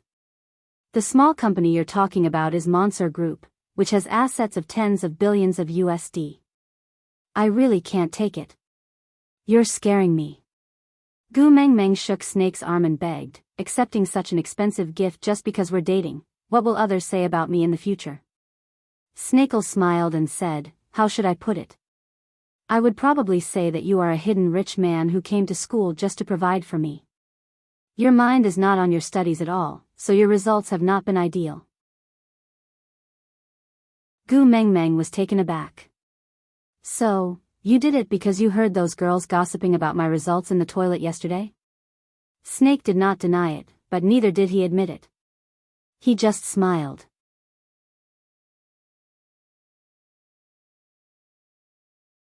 Chapter 14:21.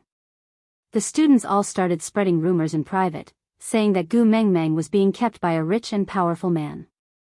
And when they personally witnessed that the person who stood up for Gu Mengmeng was Snake's classmate, they all kept their mouths shut and no one dared to reveal Snake's identity. This caused the rumors to become even more exaggerated. The list of people who kept Gu Mengmeng's lovers had swept away almost all the big shots in the political and financial circles, except for Snake. Snake did not like Gu Mengmeng to be paired up with others, not even rumors. Her name could only be paired up with Snake's name and linked together. But if he stood out as the CEO of Monsieur, then the dirty water would still be poured onto Gu Mengmeng, and the sugar daddy would only be Snake. Moreover, Gu Mengmeng would most likely be twisted into all sorts of B** cheese, and be condemned by keyboard warriors. Snake did not want Gu Mengmeng to suffer from all these. So, if one of them had to be a mistress, then he would be the one. A share transfer agreement had turned Gu Mengmeng into the CEO of a company with assets of 10 billion USD. Then, all the shopping, villas and luxury cars that Mo Bebe had previously taken out would naturally be rationalized. And he, being Gu Mengmeng's sugar daddy sounded quite interesting. Using beauty to seduce Tu Meng, this was definitely a compliment to Snake. Of course, if Tu Meng minded that their relationship had been twisted by others, he just had to announce another identity that could match Gu Mengmeng's. If there really was no identity that could match the low-profile Monsieur company, he could just establish another company. These were all small matters, why bother? So, after he had Gu Mengmeng sign the share transfer agreement, he arranged for someone to spread the news in school. As expected, the moment he arrived at school, everyone started pointing fingers at him. In the past, he hated it when other people's gazes were focused on him, but today, he felt especially good being stared at. There was no other reason but because everyone's topic of discussion today was, look. He's Gu Mengmeng's sugar daddy. Yup, the whole world knew that he was Tu Meng's man. This felt so much better than the word embroidered on his chest. It felt so good. Gu Mengmeng looked at Snake's enigmatic smile and did not know what he was thinking about. She pushed his arm and said, "Actually, you don't have to be like this. It's a fact that your results are not good.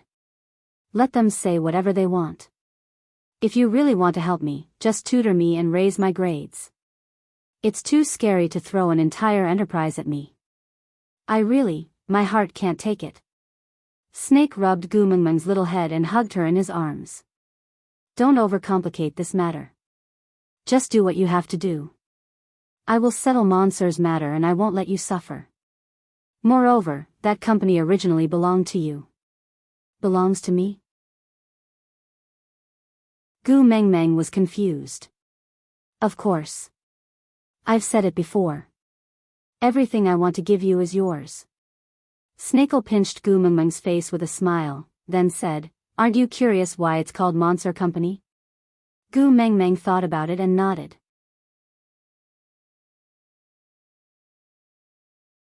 Chapter 1422. Snake looked at Gu Mengmeng calmly.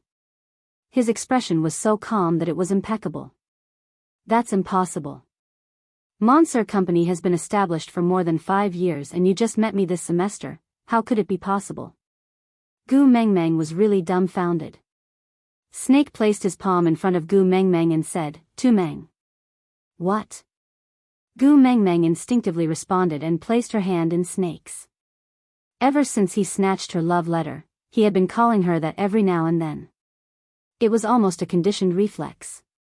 Snake smiled and held Gu Mengmeng's little fist.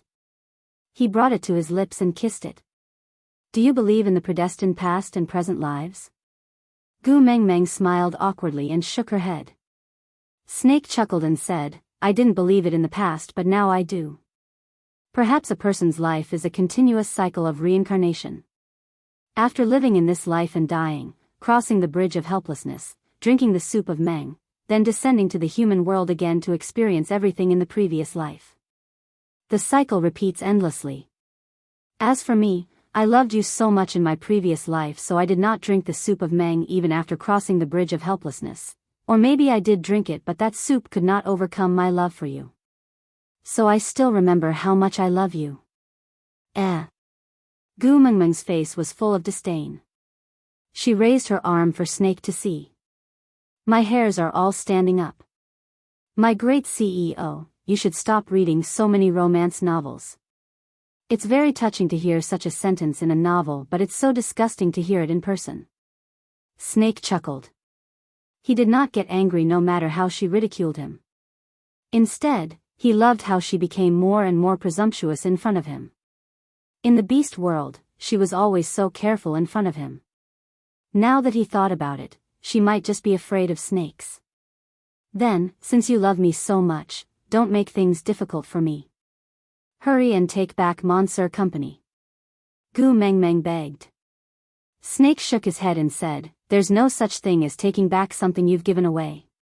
But if you're willing to press your nose and squeal like a little pig, I can reluctantly help you settle the media meeting in the afternoon and not let your identity be exposed. Gu Mengmeng exploded. What?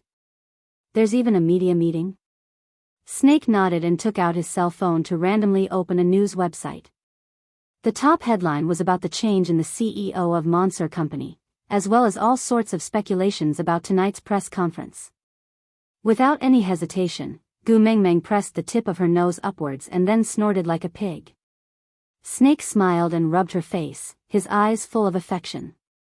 Perhaps, even Snake himself had never expected that his pair of sinister eyes, feared by the entire beast world, would one day become so gentle. You're so adorable. With that, he hugged Gu Mengmeng in his arms and rubbed her for a while before saying, all right, let's go back to class first. Leave the rest to me. Gu Mengmeng only felt that her head was about to explode. She could only allow Snake to half push and half hug her back to the classroom. The class was already halfway through and Gu Mengmeng wanted to sneak in from the back door, but why would Snake do such a thing? He directly pushed open the door and walked into the classroom with Gu Mengmeng in his arms. The seat where Gu Mengmeng's bag was placed was still empty. No one dared to touch Gu Mengmeng's things.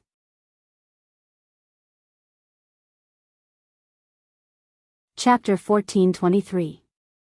The morning classes passed in a daze. Gu Mengmeng had yet to recover from the shock of a poor student turning into a multimillionaire with hundreds of billions of assets. Snake, the top student in the second year, acted as if he did not need to go to school.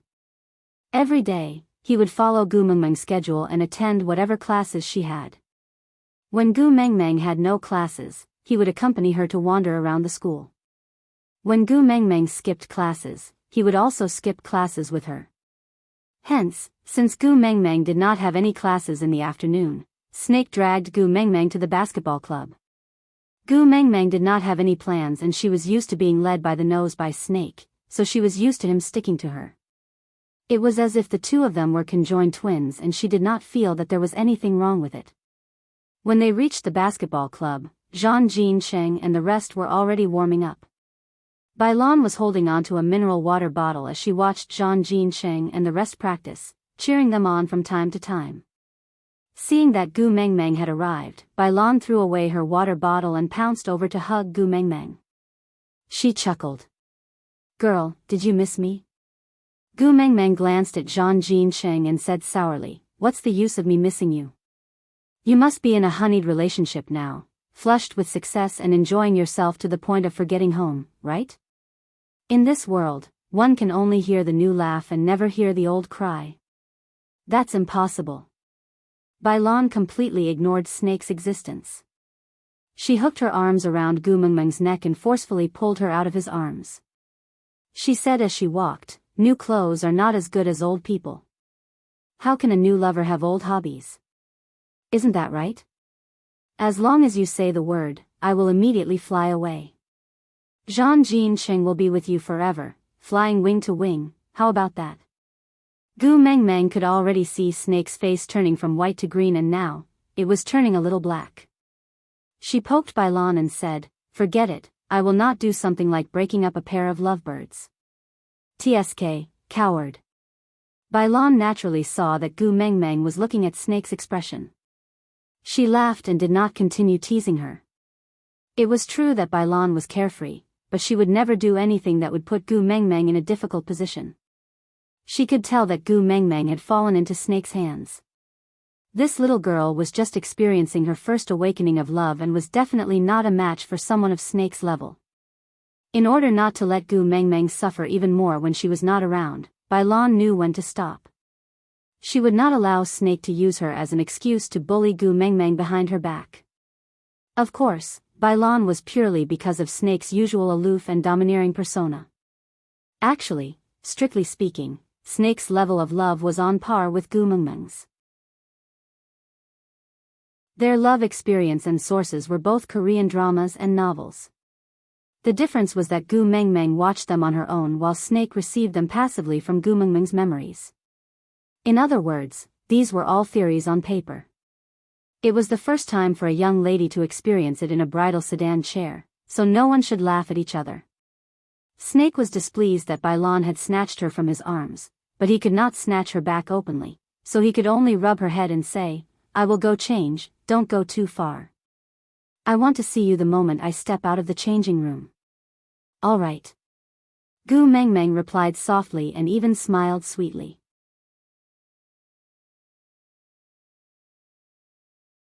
Chapter 1424. When Snakel came out of the changing room, he saw Gu Mengmeng curled up into a ball on the chair, looking pitiful. Bailan's left foot was stepping on the edge of Gu Mengmeng's chair, her right hand supporting the back of the chair as she circled Gu Mengmeng in an extremely rough and barbaric position. She pinched Gu Mengmeng's shoulder with her right hand and shook it with all her might, her saliva flying everywhere as she scolded, "Gu Mengmeng, let me tell you, if you damn care about him, not only are you stupid, you're also a B*TCH. Did you forget that when you were in the first year of junior high, your stepfather did not give you any money for your school fees? You were forced to ask him for child support, but what happened in the end? He allowed that mistress to slap you on the streets, and your ears were still ringing 3 days after you came back. The left side of your face was swollen for a week before it went down. In the end? He did not even give you a single cent after you were beaten up so badly, right? I brought you to argue with him, but what did he say? He said you were beaten up because you did not respect your elders, and did not call the mistress mother? It's only right for a mother to teach her daughter a lesson. You said bad things about her in front of others because of your poor upbringing. I slapped you too lightly that day, right? Gu Mengmeng nodded with reddened eyes. Bailan roared angrily, "Didn't I ask him then? Forcing you to call a B*TCH who broke up your family, turning you from a happy child to an orphan, mother, how shameless can he be? What did he say to me? Tell me." Gu Mengmeng bit her lower lip and said in a sobbing tone, "He said if I was a son, he would definitely not divorce my mother. If I want to blame someone, I can only blame myself for not being able to carry on the Gu family line. I can't blame him for being so disappointing. What else?" Bailan was relentless. Gu Mengmeng's tears rolled down her cheeks as she said in a hoarse voice, "He told me not to be as shameless as my mother. He is not a son, so why should I spend his money? He told me not to appear in front of him again, lest I destroy the harmony of his family. He said every cent of his money is to be left for his son. Then why the hell is he looking for you now?" Bailan gritted her teeth in anger, her eyes turning red as she stared at Gu Mengmeng.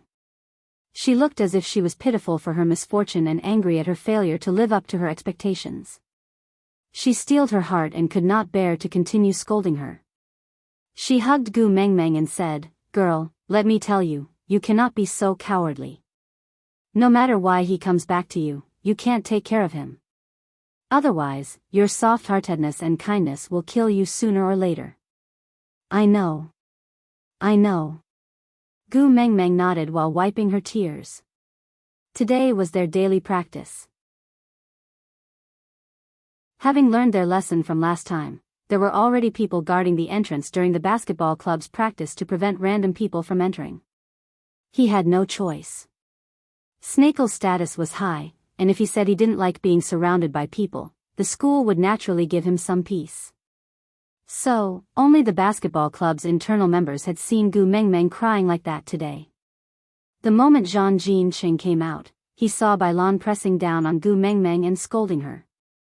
His entire face turned green. He was so afraid that Snake would lose control and kick Bailan away. He was already mentally prepared to be Bailan's punching bag. Luckily, Snake only looked upset and did not make a move.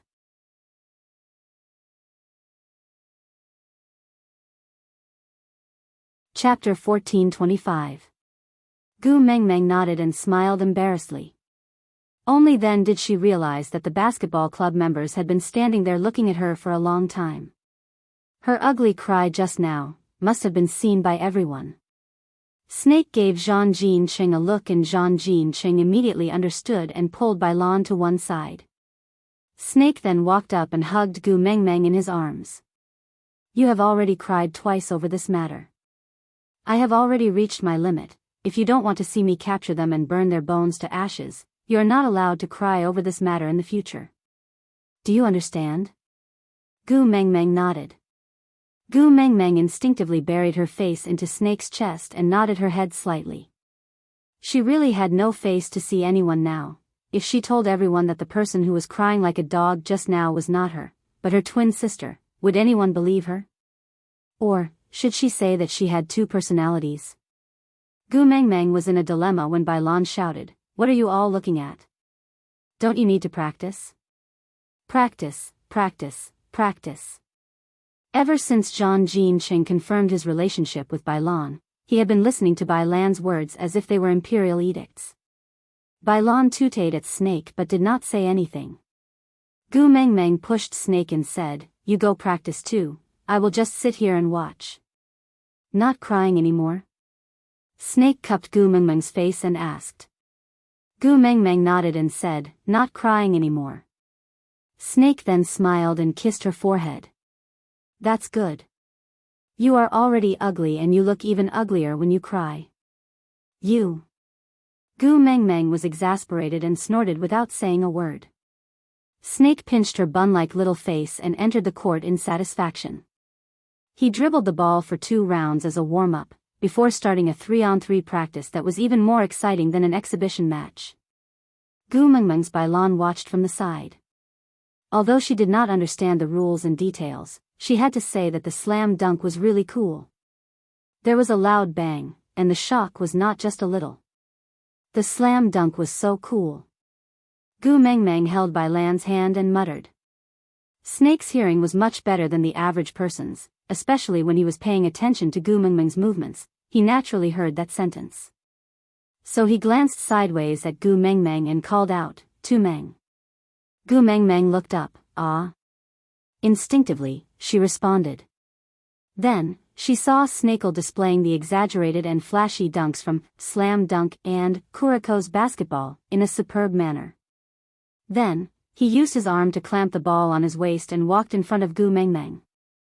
He leaned forward to accommodate Gu Mengmeng's height and looked into her eyes. Does it look good? Gu Mengmeng nodded and said, "Good, good, so handsome. It's a pity that I'm not tall enough. Otherwise, I'd join the basketball club. I really want to try it. Slam dunks or something. They look so cool." Snakel smiled and the ball landed on the back of his foot. He hooked his leg and used the back of his foot and calf to stabilize the ball. Then, he grabbed Gu Mengmeng's waist with both hands and lifted her above his head, riding on his neck. After Gu Mengmeng sat down, he lifted his leg and kicked the ball into his hands. He carried Gu Mengmeng to the bottom of the basket and patted the ball twice before tossing it up to Gu Mengmeng. "Didn't you want to try it? Dunk it." "Ah." Gu Mengmeng was dumbfounded. She held the ball and did not know what to do.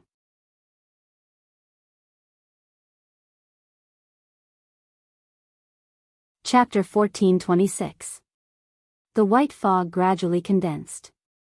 Gu Mengmeng stretched lazily and stood up from the beast deity's side. She realized that the beast deity and Elvis were looking at her with strange expressions. She thought about it and understood. My tragic childhood has passed for a long time. I am living a good life now and every day is blissful and fulfilling. I don't have the time to dwell on the grudges of the previous generation. Gu Mengmeng walked into Elvis's arms and hugged him. Then, she smiled and said, just like what Elvis said, if all the sufferings I experienced in the past were necessary for me to meet him and Leah, then those sufferings were all worth it. Even if it was a little more painful, I can still endure it. Elvis hugged Gu Mengmeng tightly and kissed her temple. He could not say a word. His heart was in so much pain that it could not be any more painful. Thousands of words of consolation were stuck in his throat. He could not even think of a suitable sentence to say. The beast deity sighed and said, "It's all right, it's best if you forget." He doesn't cherish you, his precious daughter, but I cherish you. He values men over women, so I sent you to a world where women are more important than men. The grievances you suffered at his place, I'll make it up to you double. Gu Mengmeng smiled sweetly and said, so, it's enough for me to have you as my father. The beast deity nodded. His eyes were still filled with heartache. Then, other than asking about Wabiai, do you have anything else you want to ask this time?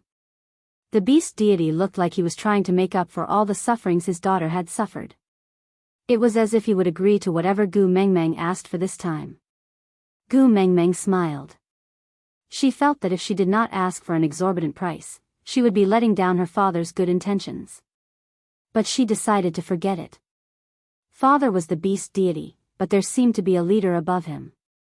She was a sensible daughter and could not make things difficult for her father. So she thought for a moment and replied, I will be heading to the Moda Mountains during the dry season. Father, do you have any instructions for me? The beast deity thought for a moment. He looked at Elvis and then at Gu Mengmeng and said, I think Gregory is not bad.